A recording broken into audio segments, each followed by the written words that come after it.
بسم الله والحمد لله والصلاة والسلام على رسول الله. أهلا وسهلا فيكم معي مرة جديدة بوصفة من وصفات سمر. اليوم رح نسوي وصفة تشيز كيك على طريقتي. هي بتيجي طبقتين، كتير طيبة وعن جد عن جد زاكي، ولادي كتير بحبوها، أكتر الحلويات اللي بحبوها. حبيت أشارككم إياها. رح تيجي طبقتين هي، من الحلويات الباردة اللي عن جد الناس بتعشقها. وصراحة يعني طريقة هيك مبسطة للتشيز كيك، فإن شاء الله تنال إعجابكم، وبتمنى تشاركوا الفيديو وتدعموه. خلينا نبلش. في البداية عندي أنا هنا باكيت ونص بسكوت. اللي بيحب يحط بس بسكوت باكيت واحد بكفي تقريبا، بيكون كميتهم 350 أو 400 جرام. راح أطحنهم على محضرة الطعام، طحن بودرة هيك ناعم. اللي ما عنده محضرة طعام حطيهم بكيس تفريز، واطحنيهم بالمدكة أو بالشوبك عبال ما يصير مطحونين على الآخر. وعندي هنا 5 أو 6 معالق زبدة، راح أدوبهم شوي بالميكروويف اللي يصيروا شوي معي طريين، وراح أحطهم على البسكوت وأدعكهم مع بعض عشان يتجانسوا سوا. وراح أجيب بايركس حجم كبير، يعني الحجم البايركس الكبير المستطيل، وراح أحط فيه مش الكمية كاملة، راح أخلي جزء عشان هيك حكيت لكم بصير تستخدموا بس باكيت. اللي ما بيحب يحط بالطبقة الوسطانية وعلى الوجه منه يستخدم بس باكيت واحد كافي، بزيادة كمان. طبعا راح أكبسه بإيدي، أضغط عليهم بإيدي عشان يتماسكوا كطبقة تحتانية أو قاعدة للتشيز كيك. وراح أحطها بالفريزر على بين ما أنا أحضر الطبقة الأولى.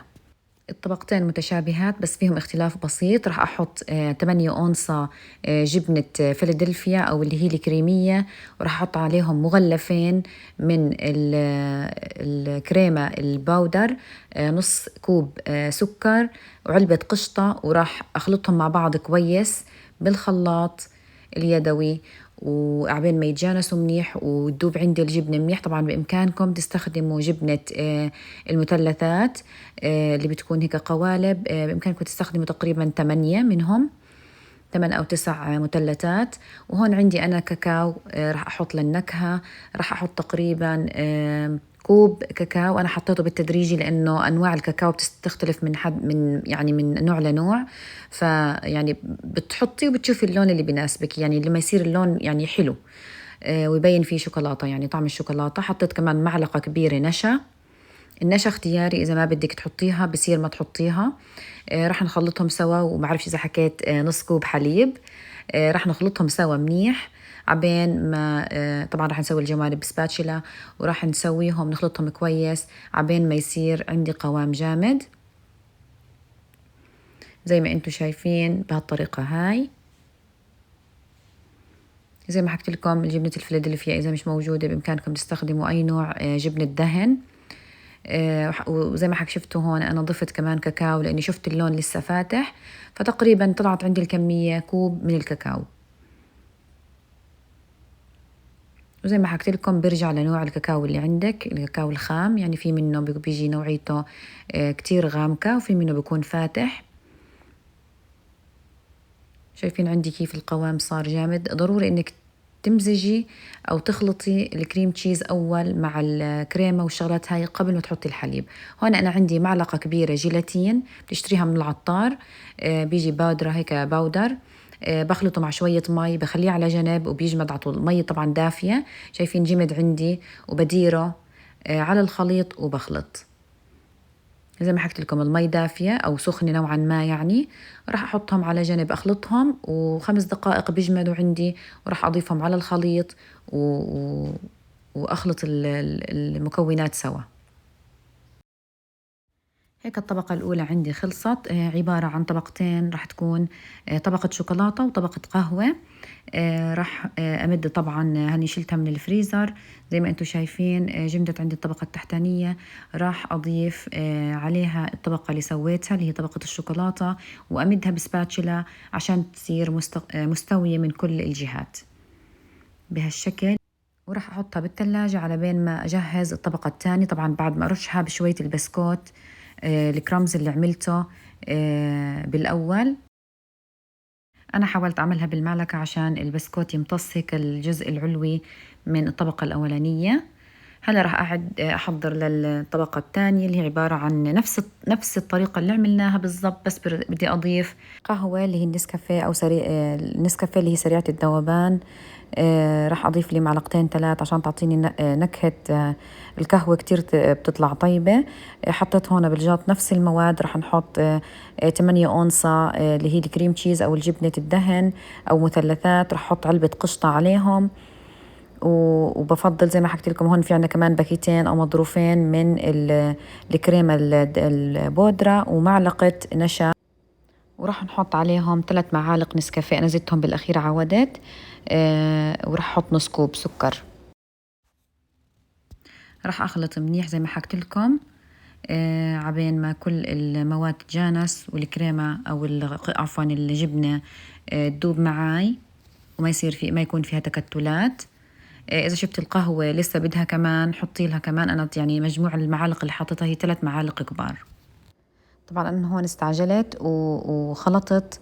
بعد ما حطيت الحليب المفروض أخلط أنا الجبنة زي المرحلة الأولى أو الطبقة الأولى، أخلط الجبنة مع الكريمة والسكر والشغلات التانية وبعدين أضيف الحليب.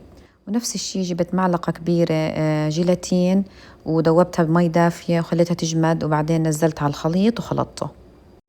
طبعا أنا كنت حاطة الصينية بالثلاجة عبين ما عملت الطبقة الثانية، وراح نضيف الطبقة الثانية فوق الأولى ونحط بسكوت. لكم راح نرش على الطبقة من فوق برضه البسكوت اللي ضل عنا. زي ما حكيت لكم هاي خيارية، بإمكانكم تحطوا بس بسكوت بالطبقة التحتانية بس. طبعا البسكوت بإمكانكم تستخدموا أي بسكوت شاي موجود عندك، لوتس برضه بزبط، أي نوع بتحبيه.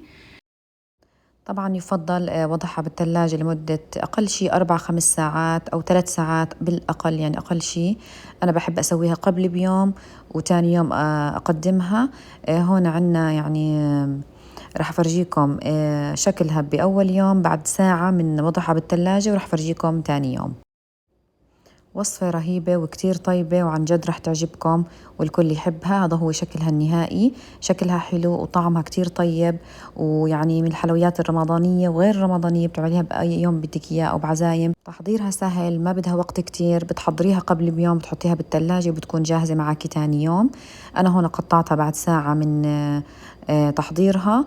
راح أفرجيكم الشكل النهائي تبعها أول يوم، وراح أفرجيكم تاني يوم الصبح. احنا طبعا تسحرنا عليها سحور بصراحة، عملتها بالليل متأخر، وتاني يوم حبيت أقطعها وأفرجيكم كيف شكلها كانت. روعة جدا وزاكية، وبتمنى تكون عجبتكم عن جد، وبتمنى تتفاعلوا مع الفيديو، تشاركوا مع أصدقائكم عشان أكبر عدد ممكن يستفيدوا منها، وتشيروا الفيديو وتعملوا لنا لايك إذا عجبتكم الوصفة واستفدتوا منها. شوفوا كيف عندي متماسكة حتى ومن بعد ساعة من تحضيرها. جدا روعة ومضمونة عن جد، تزبط معاكم، سهلة كتير. بتجيبي هالمواد وبتحطيهم سوا بتخلطيهم، ما بدها أي شغل كتير ولا غلبة. روعة كتير، طعمها طلع.